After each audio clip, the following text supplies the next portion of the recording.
আল্লাহ, তাহলে সিজদা তুলবো, নাইলে কিন্তু সিজদা তুলবো না।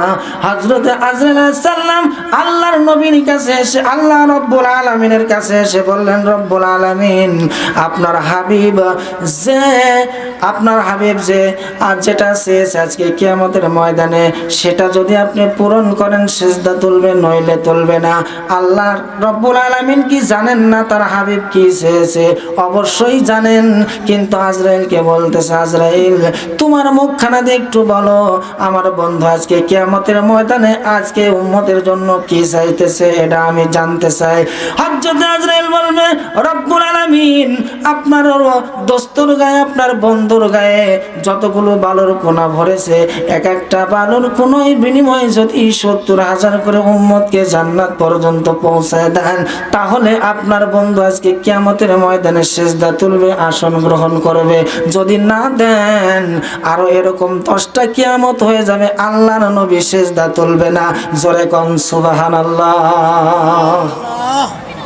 ভাইরা আমার, রাসূলের মহব্বত বুঝাতে চেয়েছি। আল্লাহ রাব্বুল আলামিন বলবেন, যাও আজরাইল, আমার বন্ধু আজকে যেটা বলবে সেটাই হবে, আমি মঞ্জুর করে নিলাম। আল্লাহর হাবিবকে যখন সুসংবাদটা জানিয়ে দেওয়া হবে, আল্লাহর হাবিব শুকরিয়া আদায় করে কিয়ামতের ময়দান দিয়ে আসন গ্রহণ করার জন্য যখন আসতে থাকবে, ইতিমধ্যে আল্লাহর নবী দেখতে পাবে হাসান আর হোসেন দুই ভাইকে দুই হাতে নিয়ে মা ফাতেমা আল্লাহর সিংহাসনের দিকে যাইতেছে। সুবহানাল্লাহ, আলহামদুলিল্লাহ। অনেক লম্বা কথা। কিয়ামতের ময়দানে কেন জান্নাতের দুই সর্দারকে নিয়ে আল্লাহর কাছে যাওয়া লাগবে? আল্লাহর নবী সামনে দেখে দাঁড়িয়ে যাবে, মা গো, আজকে এই কঠিন দিনে আমার হাসান হোসেনকে নিয়ে তুমি কোথায় যাও?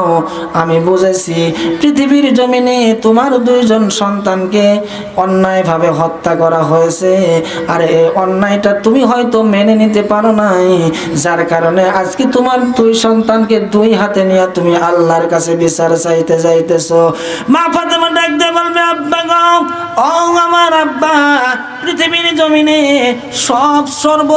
সর্বোৎকৃষ্ট মানের আদরের মেয়ে আপনার আমি ছিলাম, আমার মতো আদরের, আমার মতো যত্নের কন্যা আর আপনার দ্বিতীয়টা ছিল না।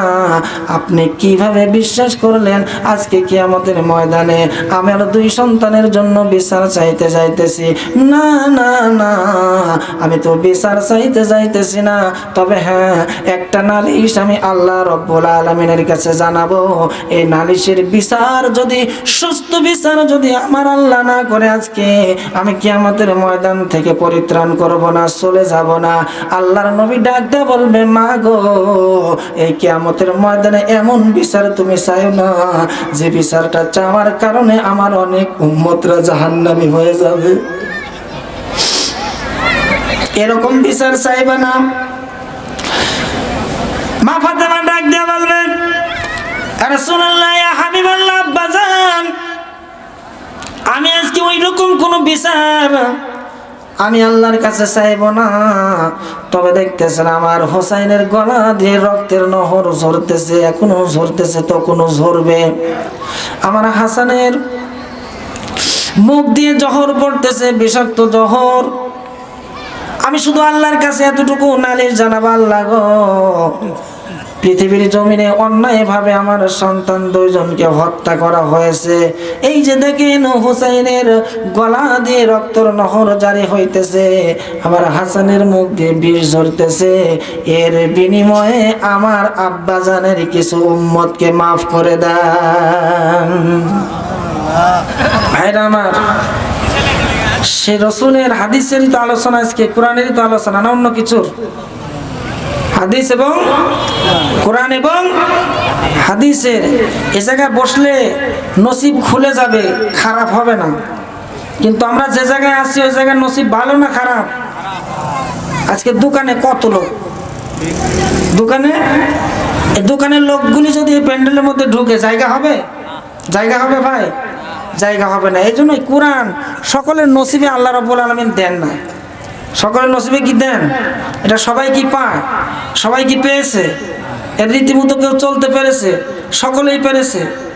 যাই 2-4 জন পারে, ওদের বিরুদ্ধে আবার অনেক লোক আছে। আছে না নাই? আছে না নাই? আল্লাহ রাব্বুল আলামিন আমি যে আয়াতটা তেলাওয়াত করেছি, আয়াতের মধ্যে 3টা কর্মসূচি দিয়েছে। 3টা কর্মসূচির উপরে যতটুকু আলোচনা করা যায় ইনশাআল্লাহ চেষ্টা করব। ইনশাআল্লাহ ওয়া মা তাওফিকি ইল্লা বিল্লাহ। বাকি আল্লাহ। আল্লাহ রাব্বুল আলামিন কোরআনে কারিমের মধ্যে ডাক দিয়ে বলেন, অনেক জায়গা আছে মেয়েদেরকে একটু আগে আসতে বলে। অনেক জায়গা আছে মা বোনেরা, একটু আগায় আগায় বসেন। আপনাদের নাকি জায়গা হচ্ছে না। মাশাআল্লাহ, এটা তো আপনাদের অপমান করতেছে মনে হয় মা বোনেরা, ঠিক না? মা বোনেরা প্যান্ডেল, আর এই প্যান্ডেলটা মোটামুটি সমানভাবেই করা হয়েছে আমার জানা মতে। মাদের প্যান্ডেলের মধ্যে জায়গা হচ্ছে না, তাহলে এর জন্য একটু ওয়াজ করা দরকার না? যদি সুযোগ পাই একটু ওয়াজ দিবা ইনশাআল্লাহ মা বোনদের। আপনারা রাজি আছেন তো? আল্লাহ রাব্বুল আলামিন কবুল করুন। মা বোনেরা একটু আগায় আগায় বসি, আমরা অনুগ্রহ করে আগায় বসি, আর একজন মাকে বসার মতো সুযোগ দিই, কথা শোনার মতো সুযোগ দিই। আল্লাহ রাব্বুল আলামিন খেয়াল করেন, আল্লাহ রাব্বুল আলামিন কোরআনের কারিমের মধ্যে আয়াতের মধ্যে 3টা কর্মসূচি দিয়েছে। কয়টা? সবাই বলেন। 3টা। আরো জোরে। 3টা। হয়নি? 3টা। আলহামদুলিল্লাহ, 3টা কর্মসূচি দিয়েছে। আমি সার কথাটা আগেই বলিনি। 3টা কর্মসূচি যদি কোনো বান্দা পালন করতে পারে, আল্লাহ রাব্বুল আলামিন 5টা পুরস্কার দেবে। কয়টা? কর্মসূচি কয়টা? কর্মসূচি কয়টা? পুরস্কার কয়টা? সব কোম্পানিরা এত ফ্রি দিতে পারে, আল্লাহ বুঝি পারে না, তাই না? কি ভাই? আল্লাহ বলে কোম্পানি তোরা তা কত ফ্রি দিতে পারিস? তেল কিনলে তো খালি সাবান দিস, আর সাবান কিনলে শ্যাম্পু দিস, না এর বেশি কিছু দেয়? তেল কিনলে সাবান দেয়, সাবান কিনলে শ্যাম্পু দেয়, এতটুকু ফ্রি। আরও কিছু ফ্রি এখন আছে যে মোবাইলের মধ্যে আসে, ফ্রিগুলি ওরা যারা বইটা ঠেলে তারা জানে। তা আল্লাহ রাব্বুল আলামিন বান্দাকে উৎসাহ দিয়ে বললেন, হে নবী আপনি বলুন, ইয়া আইয়ুহাল্লাযীনা আমানু রকাউ ওয়াসজুদু ওয়া'বুদু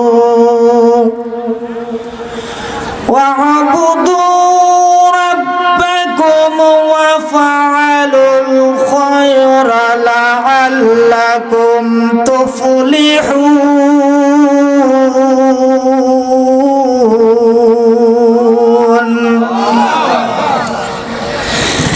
হে নবী আপনি বলে দেন, যারা দুনিয়াতে ঈমানদার বলে দাবি করে, কি বলে দাবি করে? আমরা এখানে যারা বসা আছি আমরা কি? তাহলে আমাদের জন্য কিন্তু এই আয়াতটা আল্লাহ নাজিল করেছেন, ইয়া আইয়ুহাল্লাযীনা আমানু। হে নবী আপনি বলে দেন, দুনিয়াতে যারা ঈমানদার বলে দাবি করে আমি তাদের জন্য এই আয়াতটা নাজিল করলাম।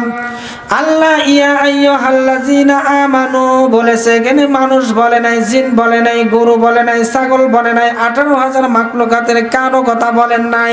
আল্লাহ রাব্বুল আলামিন এই আয়াতের মধ্যে বলেছেন শুধু মানুষের কথা, সব মানুষের কথা বলেন নাই।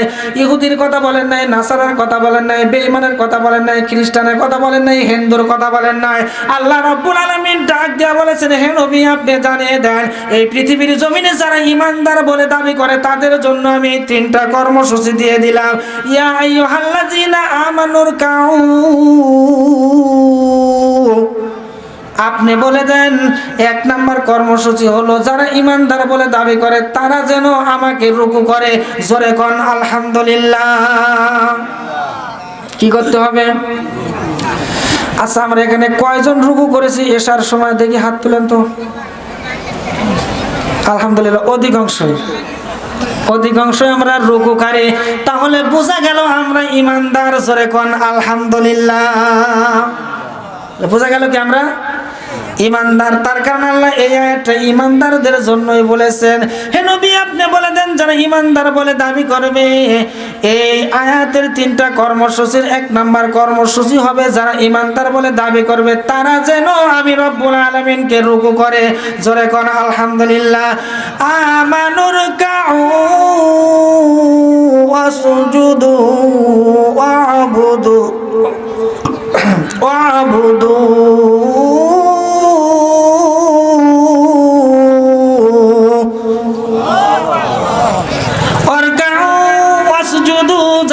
করলো তারাই যেন আবার সিজদা করে। জোরে কোন আলহামদুলিল্লাহ।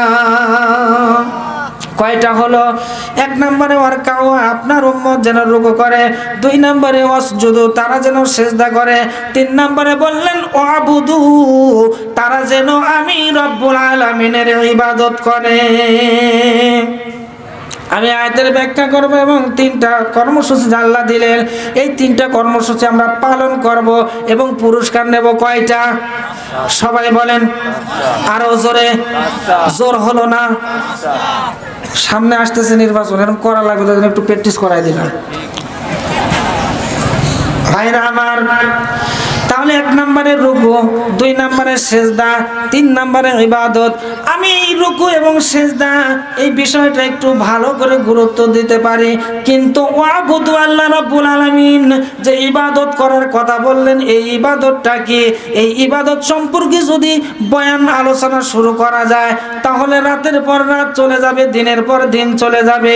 আল্লাহ রাব্বুল আলামিনের এই আয়াতের ব্যাখ্যা ওয়াজ করে শেষ করা যাবে না।